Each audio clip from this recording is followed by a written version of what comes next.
та бүхэнтэй уулзаж байгаадаа маш их баяртай байна. Та бүхэн өнөөдөр номын айлдвар сонсгож байгаа учраас тийм ээ номыг айлдж байгаа багш миний зүгээс за номыг сонсгож байгаа та бүхний зүгээс одоо зөв сэтлийг төрүүлсэн байх ёстой маа. За тэгэхээр зэрэг мэдээж одоо номыг дадуулахын тулд бид бол маш олон үйлийг одоо хийдэг тийм ээ.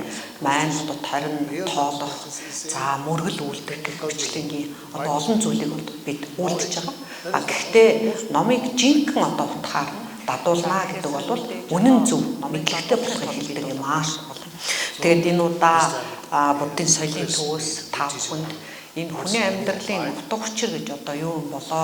Мэдээж хүн болгонд одоо амьдралыг одоо юу гэж үздэг, амьдралын үнц нь одоо үнцний тухай тийм ээ өөрийн гэсэн олон өөр бодлоод байгаа ах гэж бодож байна.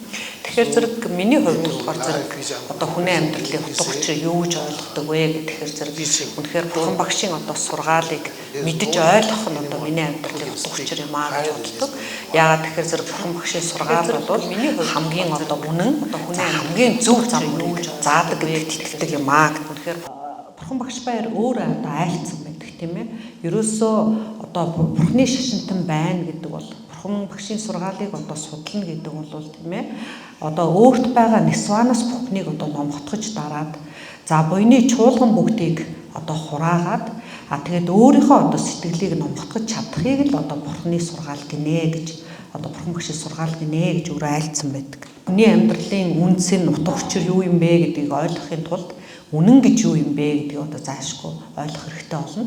Тэгэхээр зэрэг мэдээж одоо маш олон бясалгаач тийм ээ өөрийнхөө одоо оюун ухааныг одоо хөгжүүлж ирсэн тэр гэгээднүүд энэ хүний амьдралын утга учир гэж юу юм? Ер нь хүний амьдралын хамгийн том асуудал бэрхшээл нь юу юм бэ гэдэг талаар одоо мэтгэлцэж тийм ээ тэрэн дээр ном хаялцаж ирсэн байна. За тэгээд ер нь бол энэ ядуурл гэдэг чинь одоо хүний хамгийн их том асуудал юм шүү гэсэн бас ийм санаанууд гарч ижээ. За мэдээж энэс ингээд аваад үзэх юм бол хүн одоо тийм ээ ядуу нарчиг амьдрал гэдэг бол маш их хэцүү. Энэ асуудал бэрхшээл мөн үү гэвэл мөн. Гэхдээ хүний амьдралын хамгийн одоо зовлонтой бэрхшээлтэй асуудал энэ мөн үү гэвэл одоо бас биш юм аа. За хэрвээ хүний амьдралын одоо хамгийн хэцүү бэрх асуудал нь ядуурл одоо энэ дарчиг байдал юм аа гэж хэрвээ бид нар авч үзэх юм бол тийм ээ хүний амьдралын тэгвэл утга учир юу юм бэ гэд харгалзуулаад үзэхээр зэрэг мэдээж тийм ээ материал гэдэг зүйлтэй байх тавтаа тухтаа одоо амьдрах гэсэн ийм зүйл болно үсттэй.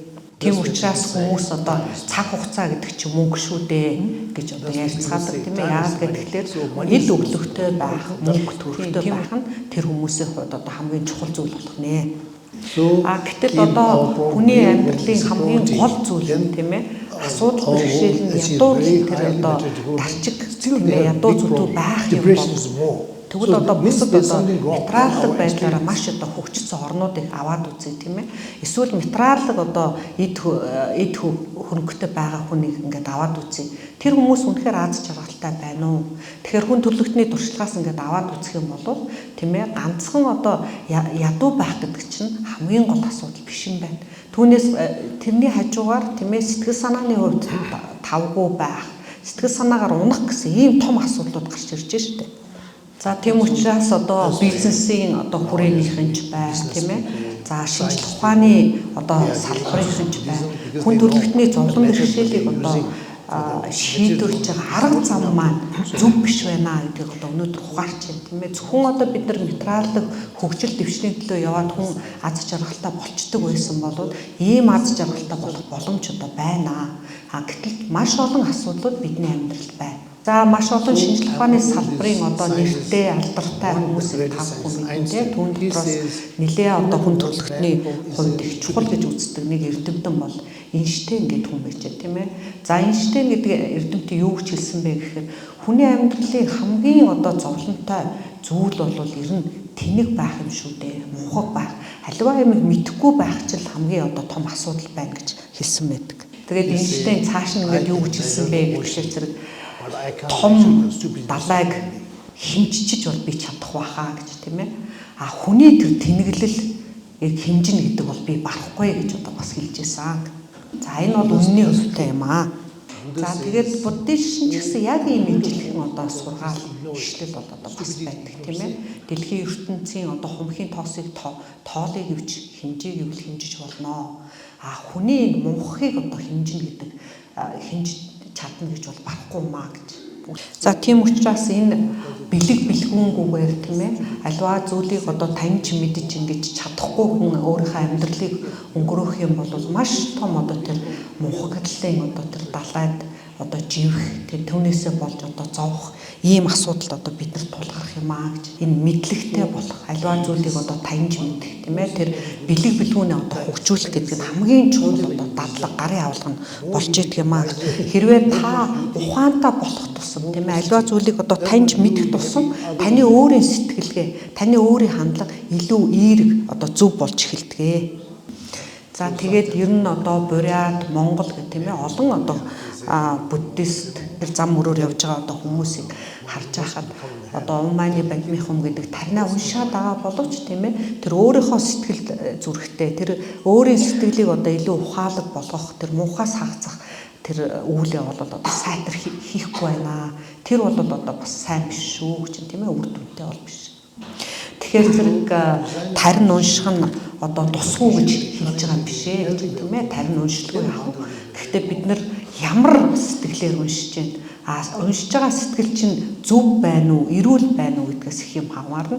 Та зөв сэтгэлээр таринаа одоо уншиж өрн тоолж чадах юм бол тарины эд хүч бол улам хүчтэй болно.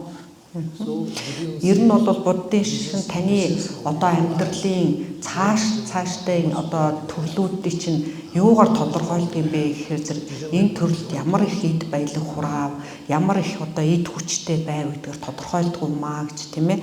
Та харин ямар зөв бодлуудыг өөртөө тарьж чадсан, ямар зөв бодлуудыг өөртөө төрүүлж чадсан юм бэ гэдгээр тодорхойлогдно гэж үздэг. Би одоо Москва хотод бол маш олон одоо хүмүүстэй бас уулздаг. Заримдаа тэр хүмүүсийг хараад би одоо энэ хүмүүсээс илүү одоо баян юм даа, миний амьдрал илүү баялаг юм даа гэж боддог. Яагаад гэвэл зэрэг миний бодол тийм ээ, миний сэтгэл илүү зөв. Маш олон одоо тийм ээ эд баялагтай, баян чинэлэг ийм найз нар одоо байна. Тэр хүмүүстэй ингээд яриад ингээд үзэж хахад сэтгэлээрээ үнэхээр яг цуглуулсан эд баялаг шиг тийм одоо баян байж чадж гэнэ үү, баялаг байж чадж гэнэ үү гэхээр үнэхээр дутагдaltaй байдаг. Тэгэхээр зэрэг яавал тэгвэл өөрийнхөө одоо бодлыг бид сэтгэлийг илүү эрүүл тийм ээ илүү одоо баялаг болгох юм бэ гэдэг их чухал байна. За тэгэхээр зэрэг яг ийм баялаг болгохыг эрүүл болгохыг гэдэг чинь энэ буддизмын одоо энэ гүн ухааны одоо сургаал хэрэгтэй байдаг юм аа. За үүнийг одоо юу гэдэг догма зүгээр нэг тогтцсон үзэл гэж одоо бид нар бодож болохгүй. Энийг ойлгох тусам бид өөрийнхөө одоо сэтгэлийг зөв болгох шинжлэх ухааны одоо мэдлэгийг олж авч ийн гэсэн үг.